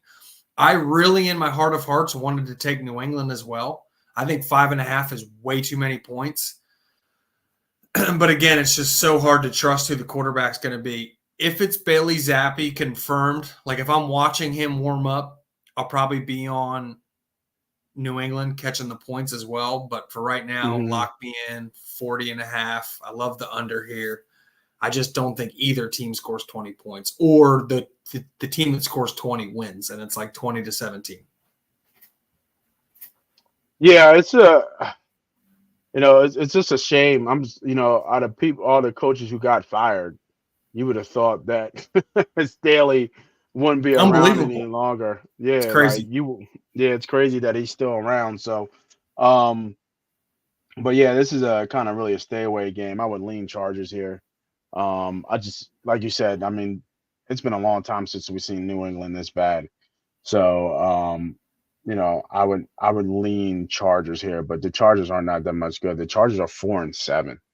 All that offense, all that talent, and they're still 4-7. So, and then they just lost Bosa too. And then they lost Bosa last week, right? Or was it the week before? Yeah. And now you got Brandon Staley on the road as a 5.5-point favorite to Bill Belichick. I don't know if he deserves to be a 5.5-point favorite at Bill's house. Like, don't get me wrong, New England is terrible, but at the same time, it's like, who the hell is a Brandon Staley-led team to be 5.5-point favorites on the road to anybody? Yeah, I just checked. We Seattle gets the ball second half, so I even love it. I love that bet even more. Give me a field goal right here. Oh, nice. Yeah, that's really good for that's I didn't know. I didn't even know. Yeah, that was kind of a bad mistake. I still like my 23.5. Like, I still like the 23.5. Yeah. Yeah, no, this game's trending to over. Neither one of these defenses are going to go against stops. I do think your bet, though, with that extra possession is kind of a no-brainer. Yeah, I didn't even know they got the ball, but now that I see it, that it's starting, I love that. But yeah, so getting back to my bet, it's just pretty simple. Like, I like 40.5. I just I think the game should be more 36. That's how I have it power rated. I see this game as being a field goal too high right now, and I will, like I said, if somehow Mac Jones is starting, you cannot touch this game. If it's confirmed and I see Bailey Zappi's warming up and it's like, hey, Bailey Zappi's going to be the quarterback, I probably will take New England in the points, to be honest with you. Just because I think he's less likely to have that he's less likely to just totally fuck it up for New England. He's more the guy that'll be like, okay, we'll punt 5 times, Bill, instead of being like, oh no, I'm going to do what I want and then throw some horrible pick. One play I'm thinking about taking, and you might laugh at me, is with Frank Wright getting fired. I do like Carolina. There has been Nick Jimmer with a catch. Let's go. Um, I think there's been a good trend that when the head coach on a bad team that gets fired, there's always an uplift Yeah. the next day The or the next the game. backup head coach in the NFL is like the backup quarterback in college. The team, for Right. whatever reason, just finds that spark. Like Yeah, they it just just happens. respond. And then Yeah. not even that, Mayfield might not have been playing. The behind him is I think that was it Florida Trask, old school Mhm. quarterback for Florida Yeah, is Kyle Trask. Trask. Yeah, Kyle Trask. So I'm not sure if he's going to play or not. Stay on his feet, buddy. Um, I'm not sure if he's going to play. They say he's going to play. I guess he had an ankle injury that I think took him out the game last game, but they said he's going to play. So we will see. But I would lean Carolina here. So right now Seattle is driving. We had put some bets in live here. You guys missed it. We took There we go. I, I took Seattle over 30 and a half team total points. I took over Nick Jigma. Then you had 45 something. They're driving right now. Wow. Go run, get that boy. Big 15-yard run by Charbonnet there. And then you took over 23 and a half point, second half points, I believe. Yep. So we're sitting here watching the game as well, giving you guys free bets. Make sure you hit that like, hit that subscribe, hit that notification button. As we continue to go through a good run here by here. I think Seattle, like I said, I felt like Seattle money line was a good goddamn bet. Yeah, um, this game is just shaping up to whoever's got the ball last is going to win. These two defenses are just not going to get many stops. yeah, It'll probably come down to which offense has a catastrophic error, which quarterback makes that just bad read and turns the ball over, because these two defenses look like they don't have a chance at getting a stop. yeah, and you can look when you see players get their hands on their hips. Yeah. You see penalties come out. That means they're getting frustrated, they're getting tired. And now Seattle's starting to turn up with their run game, which I kind of really didn't see coming, but they're getting sloppy with their play. There was just right now a personal foul on Charbonnet, face mask. He had just had an 8-yard tackle on another 15. We're in field goal position, baby. So let's go. Yeah, it's looking good. Um, yeah, it's Seattle's looking starting good. to take control of the game, to be honest. Yeah, it's looking good. It's looking good. I like that plus. That's why I said plus 500. Yeah, Like it was just worth it. you noticed that it was sitting out there for sure. Yeah, like plus 500. Oh, he missed them, Gino. That was a touchdown. Wide open. Wide open, Gino. Come on now. That was a touchdown, baby. Damn. It was high, but man, you got to put it on him. Let's see Yeah. this play again. Crawl. Oh my God. Look at that. He might not score, but it was close. Oh, that was so wide open. Jesus Christ. Oh man. Second down, for It would me at definitely least. be first and goal inside the 2 or 3, that's for sure. For sure. For sure. We're going to get 3 out of this. For sure. They're going right at DK, man. Jesus. Oh wow. Oh wow. Fumble. Oh. All right. Let's talk about it. Your Philadelphia Eagles versus the 49ers. The Eagles are underdogs at home at 10-1.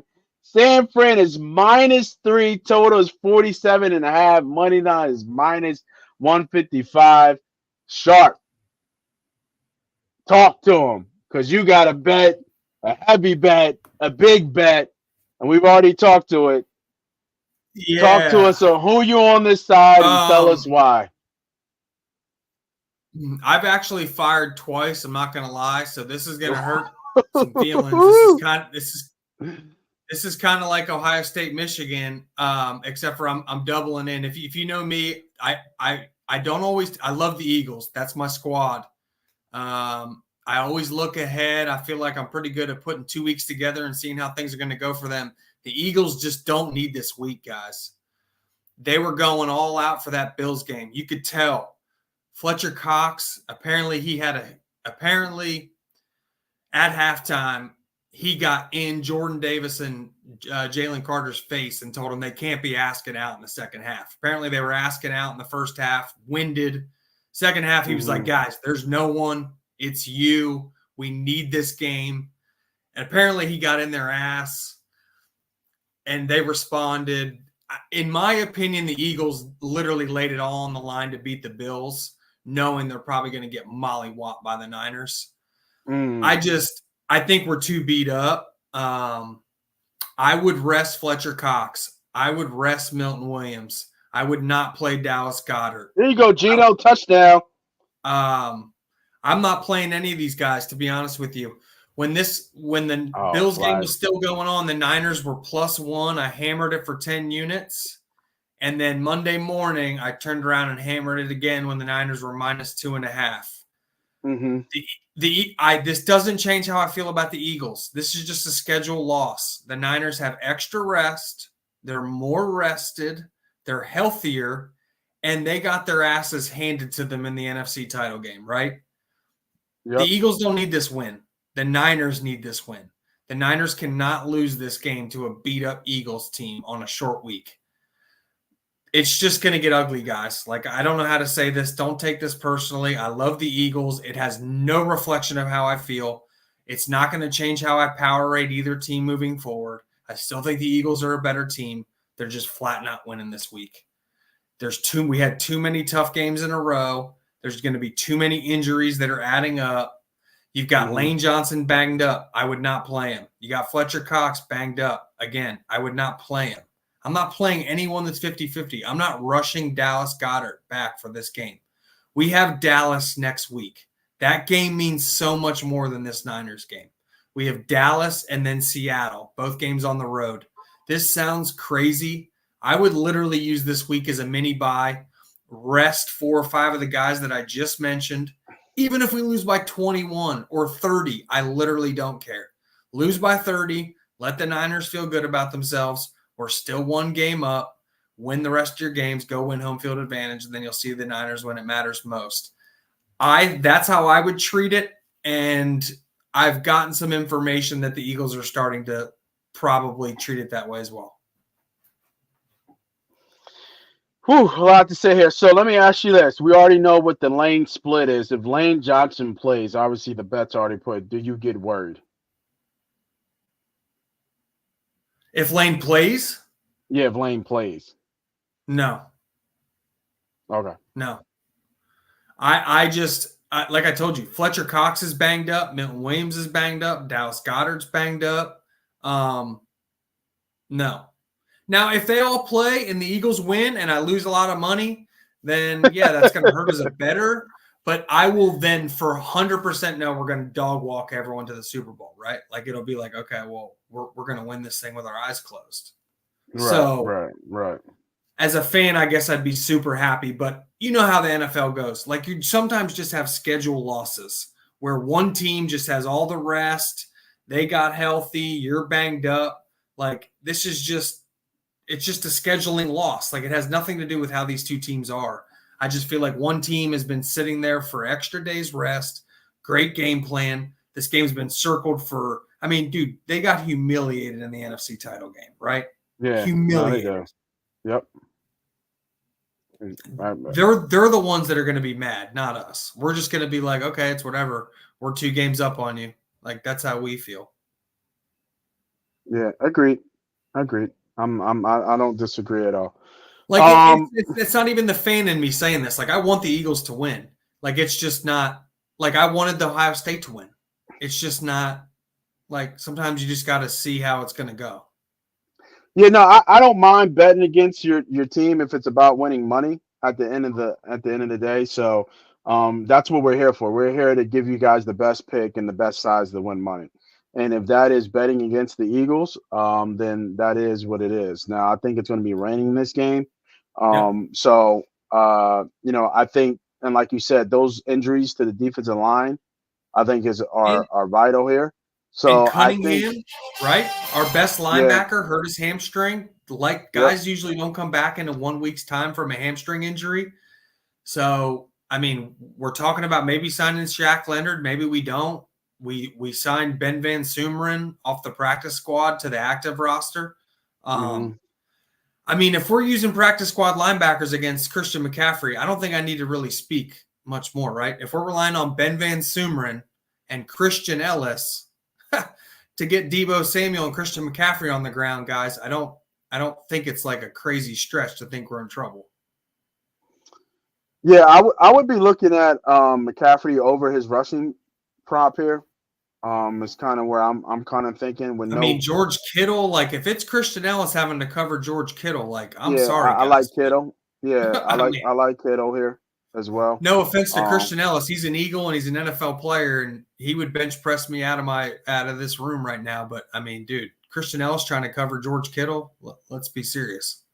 yeah, I like Kittle.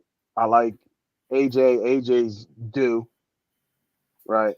And let's be honest, let's call the due. elephant in the room. Let's call a spade, right? Deebo Samuel and Brandon Ayuk want James Bradbury. Whoever James Bradbury is covering, I can tell you the ball's coming that way. For sure. And Absolutely. James knows it. He knows it. Everyone on the field knows it. He does. James has lost his step. Receivers are getting by him. It is what it is. And He had a good game last game. Totally agree. He's still smart, right? What he's lost in foot speed, he's still gained in football IQ, right? Yeah. So he's I'm not saying he's a bad player. He has some physical limitations, and I think there's some receivers in this league that definitely smell blood. Yeah. Yeah, he's definitely he hasn't had his best year obviously, but he showed up last game. There's been a couple picks. He should have, I think, maybe 2 or 3 picks more than he has. He's still elite in zone coverage. He just struggles when he's forced to be in a man-to-man situation with no safety help. And the receiver has the ability to get vertical. Yeah, James is going to have some issues. Jamal Adams looks like a linebacker. He don't even look like a safety. He is a linebacker. He's a fucking meatball, bro. He looks like a fucking linebacker. Yeah, he's a meatball. Hold the spaghetti. Yeah, I agree. Let's see what CMC touchdown here is minus 160. Man, it's the question I have, because I just I think the Eagles are going to be up for this game. I do. I think the Eagles are going to be up for the game. Like a lot of talk, a lot of shit talking. I think San Fran was already up at the Rocky Stadium, having like a pep rally already. It's just like, bad news. There was, I was at the game in Buffalo. San Fran travels well. There was a good Buffalo crowd in Philly. So the crowds are starting to get bigger and bigger. Now, are they invading? No. But they're getting bigger and bigger in these games. So well, Buffalo fans are crazier than Niner fans. I'll put that out there. Yeah, and they travel well. Buffalo travels well. They always have. If you're going to have a fan base that's more likely to show up drunk to an Eagles stadium trying to have a good time, Bills fans will be up there on that list to be like, well, damn, they don't care. Yeah, man, I want to agree with you here on this Niners bet. I really do. But I'm thinking of the matchup, the offensive matchup. The offensive matchup. I don't know if that's a pick or not. It's probably a flag. Our offensive matchup versus their defense. People keep talking about Chris Young, and I'm really not really worried about Chris Young. Chase Young. Chase Young. Yeah, I'm not really worried about him. We've seen him twice. He hasn't really done damage to us, especially if Lane plays. So Bosa has a tough time against us as well. But it's all worried about their offense. I'm more worried about their offense on our defense. Yeah. I just think we're too beat up on defense, man. Fletcher Cox is banged. Like, we're just so beat up. Yeah, we are. And now you got Jalen Carter coming off 70 snaps. Jordan Davis coming off 60 snaps. Those are career highs that those guys never even came close to playing ever in another game. So they're going to be they're stressed to the max. Agreed. I don't know. It just feels like a scheduling loss. I don't know how else to say it. Like sometimes you Yeah, just got no, to I agree. you It look is. at the schedule and you're like, damn, this is 4 tough weeks in a row. This is a tough game. Um, Here comes the loss. yeah, it just reminds me of Notre Dame in college, right? They played all those tough games in a row, and then it's like, damn, now they're playing at Louisville on a short week, and Louisville's rested. It's like, damn, like you just said, here comes the loss. Yeah, here comes the loss. It was due. Damn, I got Gino on the bench, and Gino's cooking on the fucking bench. I got He two. is I cooking. got, but I got Tua against Washington. Like, how can you not pick Well, so Tua? that's rich people problems. Right, right. All right, I think we got all our bets out. Right now, looking like the total, both our bets are looking good. I had over 30 and a half, so a field goal gets me there, and then you had 23 and a half, and Dallas is driving. Second down, about almost 7:10 left in the third quarter. So a lot of football is still to be left. Looks like this game is going to get to almost 38, 35 maybe, or somebody might even get to 40 the way these teams are scoring. So, Agreed. Yeah, um, I could see this easily being 35-35 heading down the stretch. yeah. So, I want to thank everybody for joining. Had a nice late night session. Who's that? CD? Yeah, CD with the catch there. Late night session. Nice late night drinks. Make sure again, you guys hit the subscribe, hit the follow button, hit the notification button as we continue to drop more bets and win people money. That's what we do here. Make sure you tell a friend to tell a friend. For myself, I'm Moss Money. That is C Sharp. Happy betting, happy hunting this week. If you missed all the action, make sure you just come back to the channel and catch all the shows. I'm going to post them up now. Oh, Dak with the throw. Oh, he still has the ball. Nah, nothing. All right. Happy hunting, happy betting. This is Money Pot. This is Moss Money. We out. Peace.